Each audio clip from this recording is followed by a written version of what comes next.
Radio Divan pour une psychanalyse populaire, l'émission de Guylaine Dubois et Lucas Bielli, produite et réalisée par FM+. On prend toujours un train pour quelque part.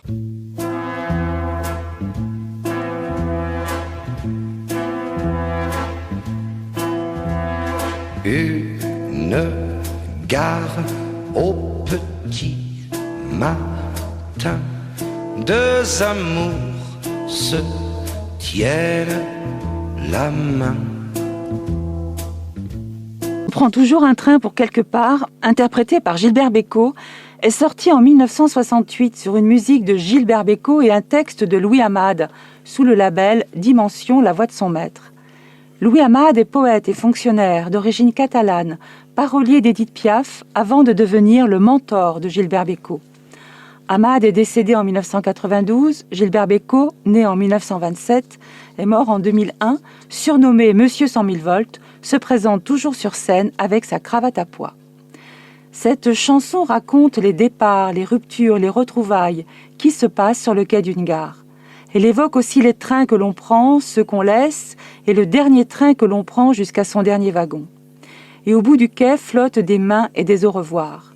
Cette chanson raconte aussi que nous sommes toujours en mouvement, en partance vers un lieu, seul ou pas, que nous avons toujours une place dans un train et que nous pouvons aussi rester sur le quai de la gare. Ce train évoque à la fois la destinée, le train roule sur des rails, mais aussi le changement, le déplacement d'un lieu vers un autre. La locomotive à vapeur fait son apparition en 1804 et la psychanalyse naît moins de 100 ans après les débuts du chemin de fer. Les paysages sont alors bouleversés par cette invention technologique qui affecte l'environnement. Freud, quant à lui, avait une phobie ferroviaire. Il arrivait en avance dans les gares par crainte de rater son train. Les horaires de train sont pour lui un casse-tête. La recherche d'une place dans un compartiment est source d'inquiétude et il compare les préparatifs d'un voyage au début d'une analyse. Les réflexions de type « mais on est encore loin ? Quand est-ce qu'on va arriver ?» Il reste donc à faire tout ce voyage sont similaires à la seconde phase de l'analyse. Ainsi, Freud utilise la métaphore ferroviaire pour évoquer le dispositif analytique.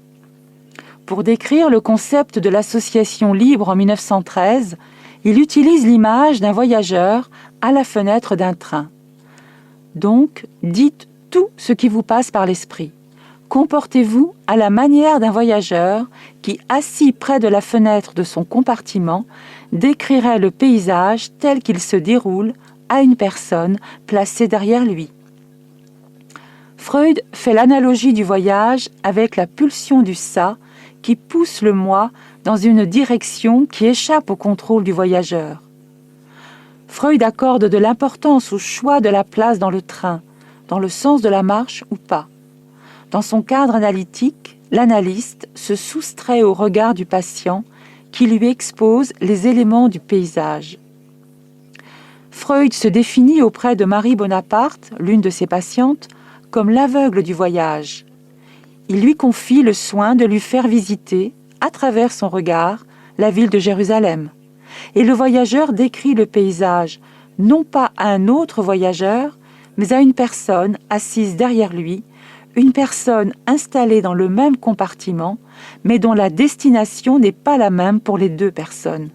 Et c'est là tout l'enjeu du transfert.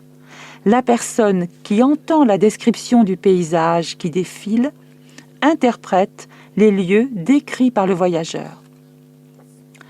La psychanalyse, on le sait, demande du temps, mais elle est aussi don de temps et de délai. La suspension, l'attente, l'après-coup sont les pas de cette temporisation, de ces hésitations dont parle Freud dans l'au-delà du principe de plaisir. Le compartiment de chemin de fer évoque ce qui se déroule dans le cabinet du psychanalyste. De retour sur Radio Divan, merci Guylaine Dubois pour d'être venue sur cette chanson. Alors, je trouve qu'il y a dans ce que vous avez dit Guylaine, vous avez parlé de prendre le train ou de rester sur le quai. Moi j'y vois quelque part aussi une question du choix de l'engagement. Est-ce que je m'engage dans le train ? Est-ce que je pense que c'est peut-être pas le moment ? Ou est-ce que définitivement je veux rester sur le quai ? Et une fois que le passager a pris justement ce train qui se déplace, la description des paysages dont vous avez parlé, je la vois également comme une métaphore aussi de la libre association. Oui, absolument. C'est très intéressant ce parallèle. Et ce qui m'a intéressé aussi dans ce travail, c'est que de constater que Freud lui-même avait une phobie ferroviaire. Il faut quand même le faire.